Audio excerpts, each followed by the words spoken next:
சென்னையிலேருந்து வில்லேஜ் வீட்டுக்கு வர பாருங்கள் ரெடி ஆகிட்ருக்கோம். 2 நாள் 3 நாள் இருந்தாலும் எல்லாமே அங்கேருந்து எடுத்துகிட்டு வந்துடுவோம். எதுவுமே இங்கே வாங்க மாட்டோம். இங்கெல்லாம் ஒரு கட்டு புதினா கொத்தமல்லியெல்லாம் போன வருஷம் 80 ரூபா கிடைக்கல. அதனால இந்த வருஷம் அங்கேயே எல்லாமே வாங்கிட்டோம். இன்றைக்கி காய்கறி ஏன்னா விடிய காலையில் 5 மணிக்கு தான் வந்தோம். அதனால் வந்து எல்லாம் போய் வாங்க முடியாதுன்னு எல்லாம் இன்றைக்கி தேவையானது, நாளைக்கு பிரியாணிக்கு தேவையானது மொத்தம் வாங்கியாச்சு.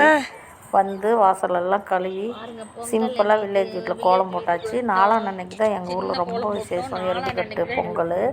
அன்னைக்கு பெருசாக போட்டுக்கலான்னு சிம்பிளாக ஒரு கோலம் போட்டு கலர் கட்டிட்டேன்.